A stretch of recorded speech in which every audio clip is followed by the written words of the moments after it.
At the beginning of the story, we are shown a mountain filled with numerous houses, and at the base, several people are working tirelessly. These individuals are crafting something while a girl dips her finger into the substance they are making and licks it. She eagerly demands it, calling it candy, but her actions disrupt the work. Annoyed, one of the workers pushes her away, causing her to fall to the ground. The others working nearby momentarily stop to watch the commotion. Here, we meet our protagonist, Li Huawang, who glares at the girl with anger and exclaims, "Foolish girl, this isn't candy, it's medicine." He then mutters, "No matter how much you explain to these people, they never understand." The girl turns her gaze towards him, seemingly oblivious, her only desire focused on eating the substance. The people working there all appear strange, almost as if they don't comprehend right or wrong. A madness seems to linger in the air. Suddenly the sharp cry of a girl breaks the murmur of work. Li Huawang turns and sees a man grabbing a girl forcefully. Laughing cruelly, the man says, "I want to play with your body," his meaning unmistakable. The girl with her white hair and helpless demeanor pleads, "Don't do this to me," yet her cries only fuel the laughter of the others around them, their grotesque amusement echoing eerily. Enraged by the scene, Li Huawang picks up a tool he was working with and hurls it at the man, striking him hard on the head. The man cries out in pain, clutching his head, while Li Huawang stands unmoving, glaring at him. The white-haired girl hides behind Li Huawang, and the injured man says angrily, "You don't know what a big mistake you have made. If the master comes to know about all this, he will kill you." Li Huawang coldly declares, "I am not afraid of the master at all. To me, he is completely insignificant." Li Huawang falls silent, shocked by his audacity. No one had ever spoken of the master in such a way. The injured man, still writhing in pain, growls, "Do you have any idea what you've done? If the master learns of this, you'll be dead." But Li Huawang remains unfazed, his fiery glare unwavering. Before long, a guard appears, starting to show his foot, and he says, "Stop doing all this nonsense," silencing the commotion with his mere presence. When the guard's face is fully revealed, he is wearing white clothes, looking at them, and says, "The master has summoned Li Huawang." Huawang is the girl who had been licking the substance earlier. The girl happily follows the guard, dancing, and says that the master has called her, so that he can give her candy. She is delighted by the thought of receiving more. The injured man smirks triumphantly, and says, "See, I told you, now you'll pay for what you've done." He is so happy that the master will punish him. You can see the smile on his face. As they proceed, the white-haired girl holds Li Huawang's clothes with her hand and says, "Don't go there, please, it's too dangerous."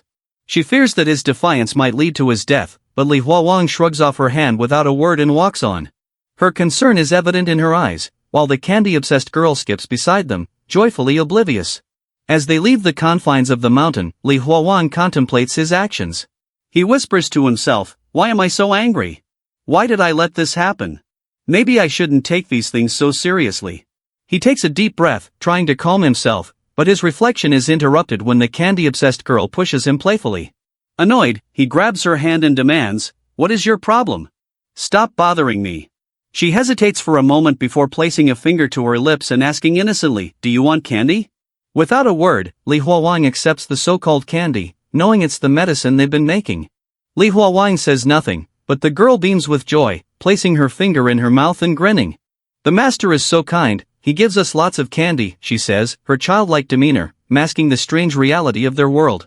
They both arrive at the master's place, where a fire is burning and something is being cooked in a massive pot.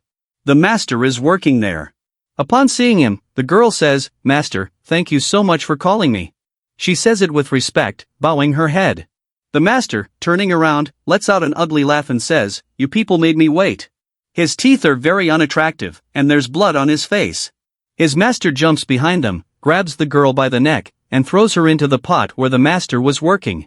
He laughs loudly, as if he finds great pleasure in all of this. But the poor girl, now inside the pot, says, "Is all of this candy, master? And you threw me into this pot to give me so much candy?" The poor crazy girl still thinks everything is candy. Then the master starts crushing her, her bones shatter, and her stomach becomes twisted. The worst part is the medicine, and whatever they make, it's all to break people down like this, to twist their bodies. Lee, standing there, who couldn't do anything, could only watch from behind. Everything was so horrifying that he couldn't even open his mouth. He was terrified, watching it all unfold. Lee doesn't know why the master is doing this. He is breaking the girl's bones, arms, legs, and all her organs, grinding them into paste. Then Lee sees some other girls, and the master puts the paste into a big cauldron. The master says, "The fire needs to be stronger. We have to make this medicine." That's when Lee realizes the medicine his master gives him is actually made from human paste. Suddenly, after seeing all this, Lee starts saying, "This is all fake. None of this is real. It's all a lie." He keeps saying this. When the master cooks the girl's paste, the smell rises, and the master enjoys it as if it's a very nice smell. Lee keeps saying, "This is all fake. Nothing is real." Why is he saying this? We'll find out later in the story. While Lee is talking to himself, saying, "Everything happening here is fake. Nothing is real," the master hears him by mistake. The master thinks Lee is insulting him and calling him Fart Master. Even though Lee didn't say anything directly, the master gets angry and turns around and looks at him furiously. And in such a terrifying moment, his master says something that makes the whole scene incredibly funny. His master asks Lee, "What did you say? What am I?" The master then asks again whether what Lee said was true or not, but Lee is just talking to himself, saying, "This is all fake. This master's voice is fake." He keeps calling it fake. At that moment, the master attacks him, yelling, "You dog! Didn't you hear what I said?" The master attacks him just to get an answer, but Lee keeps calling everything fake and doesn't even hear what the master is saying. This makes the master furious, and in his anger, he charges at Lee, shouting, "How dare you not listen to me while I'm asking you something important? Instead, you're talking to yourself." Just as the master is about to touch Lee, everything suddenly stops. Lee starts disappearing. His master is standing in front of him, but everything freezes in place, and his body slowly begins to vanish. A green light starts glowing brighter and brighter. Then, when his eyes open, we see a boy in a hospital. His condition is really bad. He's restrained in the hospital, and the only sound he can hear is the beeping of the machines. He becomes quiet, no longer calling anything fake. Even the sound of his heartbeat is clear to him because the room is completely empty. He's all alone. It's so silent that the only thing he can hear is the sound of his own heartbeat. So it's clear that Lee is in the hospital, and this takes the story in an unexpected turn. There is no need to confuse guys. You will know everything further in this story. Then, a doctor asks him what he saw in his hallucination this time, and if his condition is better than before. Lee replies, "No, nothing has changed. It's just like before, or maybe even worse." He says he's been seeing terrifying things that feel as if they're real, as if everything is actually happening. Whenever he closes his eyes, he ends up in someone else's body. Everything feels real to him when he's in those hallucinations. He can feel it all, as if he's living as a real human in that other world. The doctor asks him what he saw this time now. Lee tells the doctor that this time, he saw the master of that place crashing a girl into a pot, making paste out of her, cooking her in a big pot, and turning her into medicine. Even Lee himself is shocked, wondering how anyone could make medicine like that. In front of his eyes, he saw someone being killed and their flesh being turned into medicine. The doctor had written all this in his tablet and listened to him very carefully, but then he asked the doctor if the hallucinations he was seeing had any meaning. Maybe it seems that all this is connected to someone and that he might have been chosen for some task or mission. He feels this way, and while looking at his hands, he asks all this to the doctor. The doctor responds by saying, "You don't need to think so much about justice. All this is nonsense. None of this is true." Hearing this answer from the doctor, he doesn't feel much happiness and doesn't say anything. Just looking into his eyes, it seems he has heard this answer from the doctor before, and it doesn't mean anything, just like all doctors keep telling patients not to do all this, not to see all this. This doctor also gives the same answer, which is why the doctor's answer isn't that interesting, so he doesn't listen and doesn't pay attention. But the doctor says, "When you stop seeing all this, only then can you leave this hospital. Without that, you will have to stay in this mental hospital," and then we find out that he is in a mental hospital. The doctor tells him that he has to remember that everything is a lie and nothing is true. When he gets better, he can leave this hospital. Staying in a mental hospital at such a young age can be very difficult, so he is not very happy to hear the doctor's answer, because he is also a young boy, and it would be very nice for him to go outside. But due to his mental health, he cannot go out. The biggest thing is that he always has to spend time alone in this room, because this is a mental hospital. Then the doctor leaves, and he looks at the doctor sadly. Maybe he wishes to be free and for everything to be okay. Before leaving the room, the doctor says one last time, "If you don't take these things too seriously and think of them as fake, you will be able to leave this place soon." A girl was standing next to the doctor, who was about to enter the room, and she overheard everything the doctor said. After the doctor leaves, the girl enters the room, smiling, and says, "Did you hear what the doctor said? You can be discharged from this hospital soon." The girl didn't hear the entire conversation. She only heard that the doctor mentioned leaving the hospital, so she is happy. But he looks at the girl and perhaps thinks, this isn't true. His condition is even worse, and nothing has changed. Everything is still the same. The girl doesn't know this. Then the story shows the girl's full face and body. She is his childhood friend. She smiles and says, "Always listen to the doctor, and you'll be able to leave this place soon." Lee calls him Nana and looks at him as if his senses have left him. When his friend comes in front, Nana looks at him with affectionate eyes, making it clear that the girl likes Lee. Lee smiles at Nana, and his laughter is so ugly that the girl says, "Stop laughing, you look very bad." But Lee doesn't listen to him and laughs even more. He is happy that her friend has come to see her, perhaps for this reason. Then the girl starts taking something out of her bag, maybe something for him. After searching in her bag, she shows Lee and says, "Tata, look what I brought for you." It's his school books, and since the exam is 6 months away, he can prepare for it here. That's why the girl requested the teacher to bring personal use books just for him, so that when he gets better, his studies won't be behind and he can take the exam.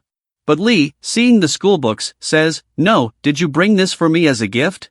What kind of gift is this?" He puts his hand on his cheeks and says he doesn't like it at all because he is already bored all day in the mental hospital. Now, his childhood friend has brought school books from the teacher for exam preparation, so he can study here. Because of this, he might get even more bored. His friend, taking the book, hits him on the head and says, "I didn't just bring a book for your studies. Did you think I would only bring books to increase your tension? You think I'm such a bad friend?" And he gives him a video game with a smile. When Lee goes to take the video game, Nana raises his hand and doesn't give it to him, jokingly playing with Lee.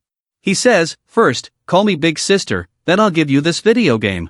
To get the video game, Lee calls him Big Sister, but Lee's face was so close to him that his friend gets shy and looks at his lips. And Lee's breath leaves on his face, which makes him shyly give the game to him. As soon as he takes the game, he starts to play, just like that, lying down, and he says, maybe passing time in this hospital won't be so difficult now because of this game. He is very happy that his friend brought him a game. Now, perhaps because of playing the game, he won't be so bored staying alone in this place. His friend, listening to him, keeps looking at him with loving eyes. His friend is happy to see him like this and says, "Don't spend the whole day playing games, also study. I've brought a book for you." But Lee doesn't pay attention to his friend's words and is busy playing the game. That's when his friend, Nana, tells him that he remembers his promise. Lee suddenly stops playing the game and says, "Yes, I remember," and, going close to his face, he says, "We will go to college together, and we will join the same college. I remember this promise." Lee suddenly hugs his friend, and while hugging, he says, "I will leave this place soon and try my best to get better so that I can go to college with you." Nana, hearing this, smiles and tightly hugs Lee. Nana is waiting for the day when they both will go to college together, and maybe Lee is also waiting for the day when they will go to college together. He will try his best to leave this place as soon as possible because no one wants to stay in a mental hospital for their entire life. They kept talking for some time, but it got very late. Lee realized that Nana might be late getting home, so Lee offered to drop Nana off outside the hospital saying, "It's already very late." Nana agreed and said, "All right, let's go." Just as Lee was about to put on his slippers, something unexpected happened. His head started hurting terribly, and he began to feel strange. He couldn't even stand properly. Suddenly he thought, "What's happening to me?" Gripping his head in pain, he shouted, "My head feels like it's going to explode." He couldn't stand properly, so he held onto the table to avoid falling. That's when he notices a medicine pestle on the table, the same one he uses in his hallucinations. Maybe he was hallucinating again, but the strange thing is that until now, he would only hallucinate when he closed his eyes. Now it seemed like everything from his hallucinations was appearing in real life. While he stood there holding his head in pain, his friend Nana asked, "What happened? Are you okay? Is your head hurting? Tell me what's wrong," but Lee doesn't answer his friend. Instead, he keeps muttering to himself, "I followed everything the doctor said, took all the medicines as prescribed, so why is this happening to me?" He couldn't understand why this was happening. For the past few days, he had followed the doctor's instructions and taken his medicines on time, but nothing was getting better. Lost in these thoughts, he suddenly pauses. Then in front of his friend, he pretends that everything is fine. Smiling, he acts like nothing happened and says, "Did I scare you?" He makes it seem like it was all just a joke to scare his friend, as if nothing had actually happened to him. Lee doesn't want to worry his friend Nana, so he hides everything and acts like nothing is wrong. Nana turns his face away and says, "Stop doing these childish things. You scare me, you're not a kid anymore and you joke about such serious matters." Then his friend gets angry and starts to leave. Lee calls out from behind, "Wait, I was just joking." He then looks at the table again and checks to see if what he saw earlier was real or not. He carefully examines it, but there's nothing there. He feels like maybe it's because of his hallucinations or that he's been thinking too much about it. Seeing nothing on the table, he follows his friend to apologize, saying, "Don't be mad at me, forgive me." Both of them walk outside the hospital, where other patients were roaming around. All those patients were staring at them, probably because Lee was shouting loudly, asking for forgiveness, which caught everyone's attention. But Lee watches Nana as he is walking away and wonders, is Nana really angry? Is he ignoring me? He thinks about this, and just then, Nana places a finger on his cheek in a cute way. Maybe it was just his friend acting like how Lee had scared Nana earlier, which made him do this. Lee wasn't acting, something Nana didn't know. Nana then says, "I'll come to meet you again next week. Take care of yourself, eat properly, and read the book I gave you. Stay safe here and live well." Nana cares deeply for Lee, which we can tell from his words.